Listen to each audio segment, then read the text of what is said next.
They'll lynch you, but he did, and he lasted. I think he lasted about a week and a half.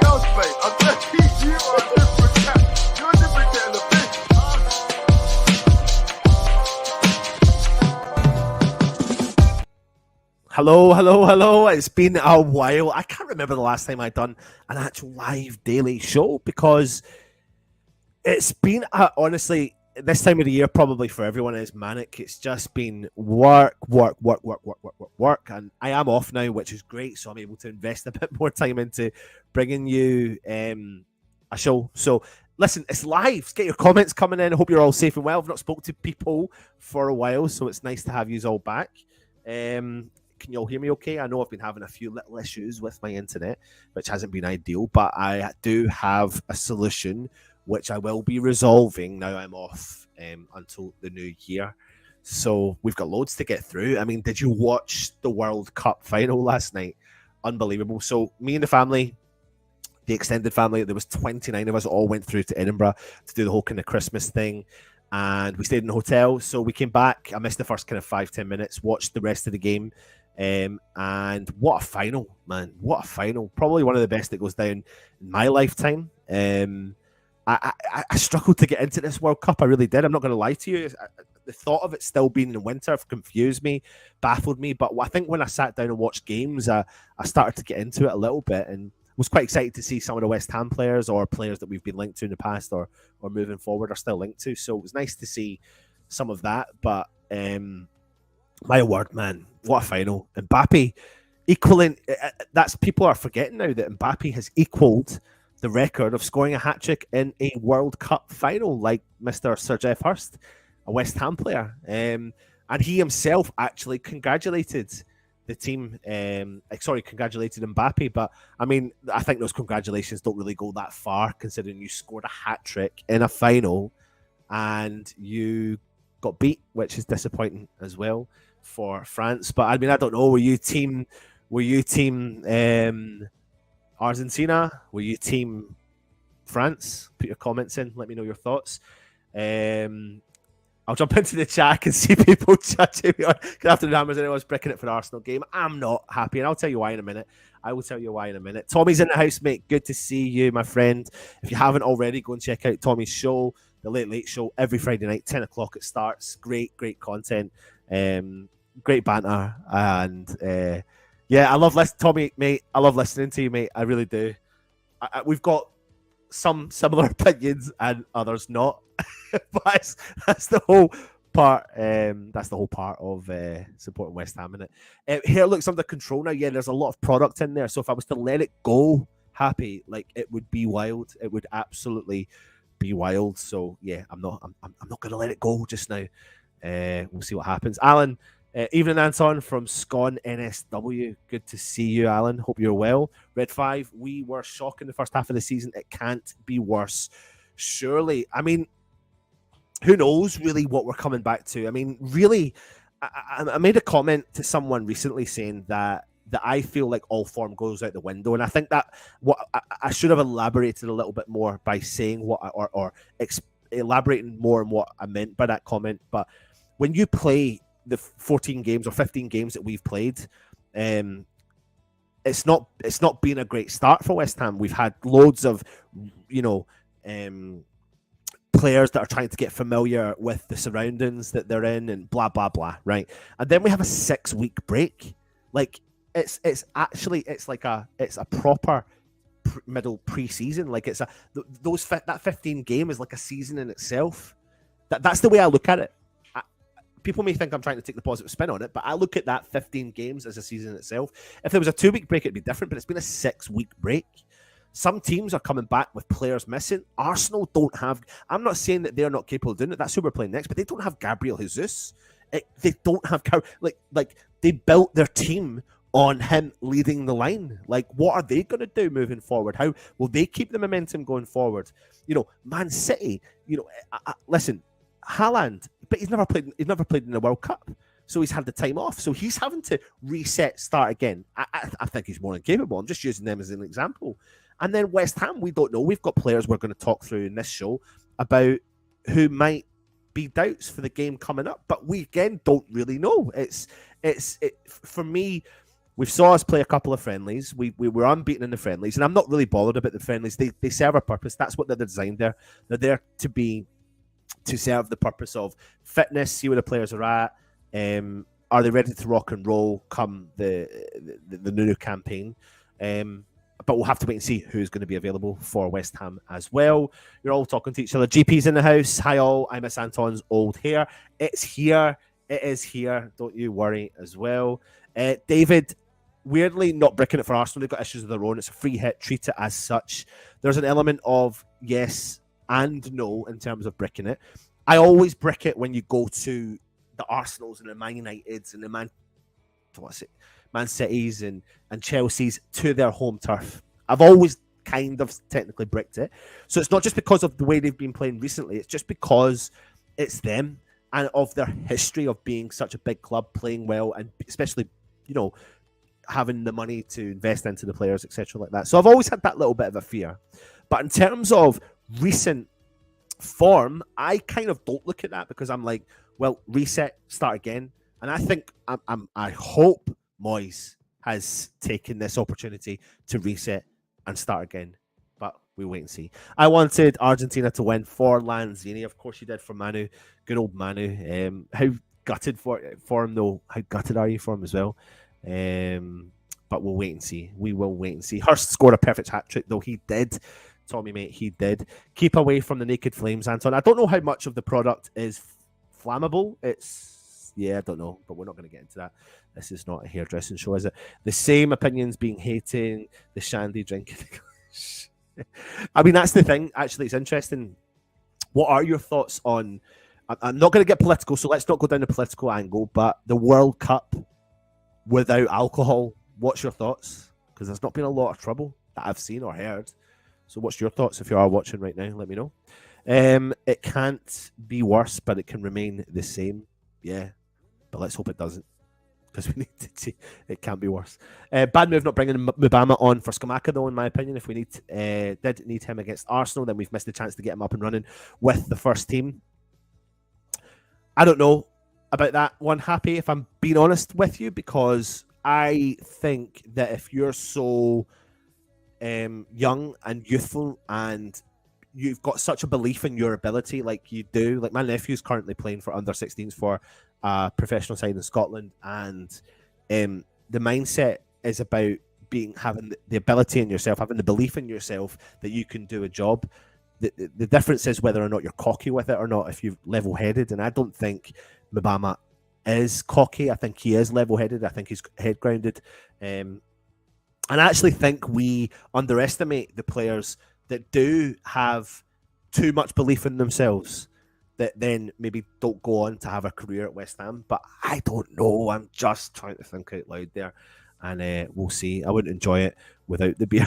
There you go. There you go. Well, let me get on to the first story then of today. Obviously, I've titled the show Major Injury Concerns for West Ham ahead of the Arsenal game. So we've got a few players that we need to discuss. And one of the players is Max Cornet, who has been missing from the West Ham squad for quite a long time. His omission from the team against Fulham has really put major concerns to the West Ham fans, and Billy McKinlay himself actually came out and spoke and gave us an injury update on Max Cornet by saying that he probably will be missing for the next couple of games. What the hell is going wrong? What's happened to Max Cornet? With this injury in particular, the concern for me is that it didn't sound drastic. It sounded like a calf strain. And then if you follow social media and you look at his social media account, some of the stuff he's doing is really straining work, especially on his calves. And he looks like he's fulfilling every single duty that he needs to do to the highest of standards that doesn't seem to be having an impact. And then 1 minute he's on the grass training, and then the next minute he's not. He's the sort of player for me that is a game changer. He makes a big difference for West Ham. And I think we massively miss a player like that. We saw what he's capable of doing to a certain extent at the start of the season. He was always heavily involved in all the big decisions that West Ham had. You know, he should never have had the goal disallowed against Chelsea, but he obviously picked up that strain. And we all thought he would be ready for the Arsenal game. But there's something concerning about this calf strain because it's been, I think, it's October that he's been missing for. 26 years old. We signed him for 17 million. And he's been out sidelined for the large portion of this season already. And I am concerned. I am concerned when you hear about a player who's picked up a knock like this and it kind of gets played under the radar a little bit. If you remember back to when, was it Creswell made the collision with the post and they really couldn't pinpoint what the injury was and he was out for several weeks or potentially, I can't remember the exact thing. And then Jared Bowen, picked up a niggle and they couldn't really define exactly what the injury was. And then suddenly we came up against Everton and bang, he was in the starting lineup. It was out of the blue. So I'm just hoping there's an element of smoke and mirrors when it comes to Cornet, because I do think he is a big-time player for West Ham. And it's a big blow to not even see him get a little bit of game time. And the other concern I've got about this is the fact that when he is back, he's going to be bedded back into the team again. And we're going to have to take a little bit more time to get him used to playing on a regular occasion. The only difference between him and other players is that he's got a lot of Premier League experience with Burnley previously and some with West Ham. But it's a big decision now for David Moyes. Like he brought him in to be an impact player for the club, and he's not featuring. And they'll know behind the scenes how concerning this injury is and how long term, if it is going to be long term, and if they're managing it. And do we need to bring someone else in that position to challenge? I don't know. What do you think? Max Cornet excites me. He really does, but it is a absolute shame. Absolutely. Let me see here. I don't mind no beer, but it's wrong that me and Anton couldn't kiss openly in Qatar. Okay. Mbama will be the next youngster looking to move on. Perfect opportunity for Moyes to bring him on with Scamacca. Went off injured, but Moyes shuffled the pack instead. Youth has no chance with him. Well, the only other thing I will say with Scamacca and Mbama is if Scamacca has come off injured, right, and we'll come on to that in a second, and Antonio was missing because of a potential thigh problem, which we'll come on to in a second, then we have no other striker. Do you run the risk of playing Mbama? So there's two ways to think about it. There is, I'm not saying he's going to start, I'm not saying he's going to feature, but we can't categorically turn around and say there was a perfect opportunity for him to play, when in actual fact, if Scamacca is serious, Antonio's serious, we have no striker. We have to protect Mbama for that opportunity. I don't want to keep going on about this bloodline of players we keep producing, and they should be getting the chances. Mipu Odebiku was one, came on against Manchester United. His confidence was shot. I thought he was mismanaged. I thought that situation was mismanaged by Moyes. But I also watched him in training up at St Andrews, and I honestly, it pains me to say it, but I didn't see any, there was no vav of him. I saw him in Xander Silva. Do you remember Silva? The boy I think we sold to a club in Portugal. There was nothing in them. There really wasn't. They were really struggling to keep up with the pace, keep up with the tempo. And I think that is a reason why he keeps going out on loan. And I foresee Odebiku leaving the club long term. And I think Mbama is the next person to come through the ranks that can challenge the grain, can push the boundaries, can try it. And I'm all for throwing, I don't think throwing under the bus, throwing a youngster into the system. In England, we don't do it as much as what other countries do around the world. Brazil do it. Italy do it. France do it. They give young players opportunities, and that's what we as a club need to learn to do when we think there's a player there, especially a striker, because you need to be in the right place at the right time. So it doesn't really matter about being 26 or 18. If you're scoring goals, no matter what level you're at, you put a ball into a striker, they should be able to hit the target or try and attempt to put the ball into the back of the net. The difference between a player like Odebiku when he came on against Manchester United, there was nothing about him in that game. He really struggled. The moment maybe took over for him. Maybe that was mismanaged in terms of the situation because it was Old Trafford against Manchester United or whatever. I don't know. But Mbama seems really, really grounded. He really does. So I think there's maybe an element of that as well. We'll come on to him in a minute. as well. Where are we? It's a shame that he seems to be a sick note. He's a great player and exactly what we need now to kickstart our goal scoring opportunities. I agree with you 100%. That's on Cornet. Maybe he's another unlucky Lanzini type injury. Irish Tommy, Cornet's biggest issue is his mentality, not his fitness. Needs to kick up the arse. Mate, I don't see it. I don't see it. It's not for me. There you go. I agree with you on some things. I don't, and that's just part and parcel, isn't it? Ian Lynch, Moisey should take a leaf out of Ben Stokes' book. Stokes bowled an 18-year-old debutant, Ahmed, and it took 7 wickets. And I think there's an element of truth in that. I think there's a time and a place, and I think this could be the time to give the 2 players there that potentially are going to be missing for the Arsenal game, give them a chance. I don't think it's that, Tommy. He was brilliant in France and decent for Burnley. And in my opinion, I think people got pissed off with Cornet because I think they felt like he went to ground a lot more easier than maybe other players we've had. But I really rate him. I really do. More danger from Bowen getting injured, to be fair. He got a knock as well. Luckily, ran it off. If it wasn't a friendly, then I'd agree it's too risky to throw Mbama on, but the result meant nothing against Fulham. Absolutely. Alan says, Mbama needs more than 5 minutes, but Moyes won't do it. Can't force himself to take a risk. Don't believe for a second that Mbama gets game time under any circumstances. Moyes wasn't saving him just in case. Moyes will shuffle the pack and play Bowen up top as he did against Fulham. Listen, you're probably right with that one. I do agree with you on an element there. But if you are a fan base that are looking at the situation and you put Mbama on, how many people are going, what are you doing, mate? What are you doing? Because then what happens if you need to call upon a striker? Then you can't win in that situation. But we'll see. We'll see if Moyes has listened over the winter break. If only Moyes would see that he's taking a risk not making changes. Yep, you are right, mate. You are right. Let's move on to the next player, and that is Antonio. Antonio is potentially a doubt for West Ham, and that's not a great situation for us to be in. Because he wasn't named in the friendly against Fulham, and that's because we're understanding that he picked up a bit of a thigh problem, and we are not willing to take our chances ahead of the Premier League game on the Boxing Day. Now, the only thing that goes in our favour is the fact that this game is a week today.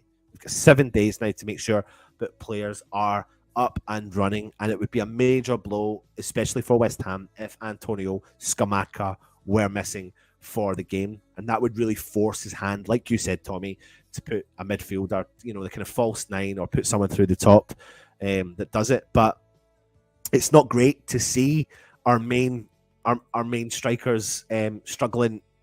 You just feel like we can't, and I get this as well. You feel like West Ham can't catch a break. Right now, I feel like we can't catch a break. At the start of the season, we bed the players in. Took a little bit of extra time. I wasn't a fan of it, but we tried to. Then when Scamacca got a game, he then missed the game because he had a virus. So it was such a stop-start season. And that's where, if he has picked up this ankle knock that we're talking about, then that could be another concern for the going into the season. And that's where my concern is. At the start of the season, before the games kicked off, we thought great strength and depth there. Bang, it just shows you take 2 knocks and look what happens.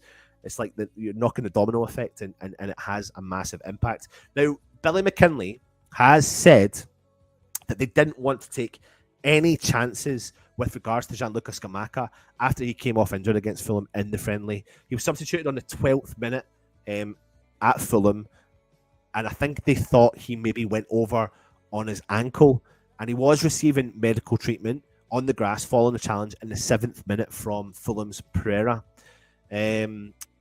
But he said that Billy McKinlay did speak out and say that we don't know the situation just yet, but we can't run the risk of it, and we don't know the full extent of his injury. He just rolled on his ankle, so we're not quite sure, but we're not taking any chances. Speaking in the post-match game press conference, he says, we don't know the severity of it just yet, but we'll get a better idea in the next couple of days, and we'll go from there. So we just have to wait and see. This is the situation now. We just have to wait and see what happens with Scamacca, what happens with Antonio, and what happens with the situation come the Arsenal game. We have 7 days to try and make these players recover. Will it mean that this guy gets his chance like we've been talking about? I don't know. Tommy, I think there's an element of what you're saying there, right? I agree with you. He's never historically thrown a player in there. But if things are going to change at West Ham, this is the opportunity. So let's just say, for talking's sake, we turn up against Arsenal, we don't have Scamacca, and we don't have Antonio. Then for me to feel that sense of things are going to change around here, then Mbama gets the chance. Don't think he'll start. Maybe he would. But if you don't play him at all, and then you go with the false nine, I don't understand that. I don't agree with that 100%. I don't agree with that. Let's jump into the comments to see what everyone else is saying. Richard, if only Moyes, there we go. If Mbama was going to play, he would have come on for Scamacca. There's so many different ways to look at it, though. There is so many different ways to look at it as well. Scott is saying, morning all, 5:50 a.m. here in Canada. Good morning to you, mate. Diop seems to be quite angry on the pitch. Diop seems angry at West Ham. So going back to the pre-season when they were up in Scotland, and then they came back and played the friendly against Rangers. When he went onto the bus, him and Masuaku were utterly raging, like they didn't even put their eyes on the fans. They came out a solid 30 minutes before the rest of the players came out and went onto the bus. So they were angry. You knew they were off ski. You could totally tell they were gone from the club as well. Lawrence is saying Moyes is either too stubborn or just learns nothing, in my opinion. Toby Sampson's in the house. Good afternoon. Irons. There you go. So what happens, everyone? What happens? Will West Ham have Antonio feature for the Arsenal game? The impression I get from this one is you don't take a risk with Antonio. He's been keeping himself fit, and I think he will be available for the game against Arsenal. Scamacca, I think he probably will be available for the game against them. Arsenal, the biggest concern for me is Max Cornet, because I actually genuinely believe that Max Cornet is the sort of player that really changes the dynamics of the West Ham team. I've been saying it for so long, since he signed at the club, and his start to West Ham career was actually reasonably well. He did really well, and he was involved in all the kind of big decisions, but he is a big miss for us. And this is Moyes. We're talking about Anton. Absolutely no chance Mbama gets game time. The point I'm trying to make is if he is willing to change it. So, for example, if he's willing to rest Tommy Soucek and play Declan Rice and Paqueta together in the middle of the park, is that Moyes, taking on board not what the fans are saying, but the players he's got and changing it up? Because we can't go in. We absolutely agree with you. We cannot go in to the season. I'm calling this new season that we're going into the same way we went into last season. We can't keep playing the same players, the predictable team, the predictable setup each week in and week out. But I do think there's an element of Paqueta, Rice, maybe a new vibe at West Ham when we come back. But hopefully I'm not barking up the wrong tree, but we'll have to wait and see as well. Richard Stevens says, I don't think Mbama will play either. Surely playing against Premier League opposition at Fulham before playing a team like Arsenal would have been essential. The difference, David Yen, from the two young lads come on for the last 5 minutes was huge. Chased everything down, pressured players. All that we ask from our players, absolutely. Cornet coming back would be huge for West Ham, Toby. It would be, mate. Cornet up top works if we ever see him again. That's the biggest concern for me, is will we see him? When will we see him? It's one of those injuries we just don't know the answer to, and it is a concern. Absolutely. It is, but we'll have to wait and see. Moyes will say Mbama doesn't have enough experience. We'll have to wait and see. Listen, it's a short, sharp live show for you today. Join me for the Hammers Headlines, where we talk about a couple of links of players coming into the club. We will have to see what they are. We've got loads of stuff coming for you this week as well. If you haven't already, go and check out Tommy's late show earlier on this week. On Friday night wasn't it, Tommy? Defender Woes talking about the concerns about Sefao, Zuma, Aguerd, you name it, Ben Johnson, Harrison Ashby. There are concerns in our defence as well, but we need to hope that we're fighting fit, and it'll be interesting to hear David Moyes' press conference pre-Arsenal game to see who is around or available at that time as well. No way Mbama will play. Ralph is saying, I can't find any positivity anymore. That's how much Moyes has destroyed any hopes I had. It's a sad state of affairs. But we did previously have hope not so long ago, so I wonder. Can't see Mbama doing much against Arsenal at the moment, whether he plays or not. Thanks, Anton. Merry Christmas. Absolutely. Thank you very much. You don't get experience if you don't play. Absolutely. So there you go. Short and sweet for you today. If you're interested in becoming a channel member, hit the join option. If you're new around here, please hit the subscribe button. And join me at 5 o'clock, where I'll be bringing to you the Hammers headlines, here's a little note from our sponsors. Oh, before I go, Cornet probably not available for Arsenal. We'll have to wait and see on Scamacca and Antonio. Mbama, possibly on the bench, but we'll wait and see. Here's a message from our sponsors. Come on, you're in.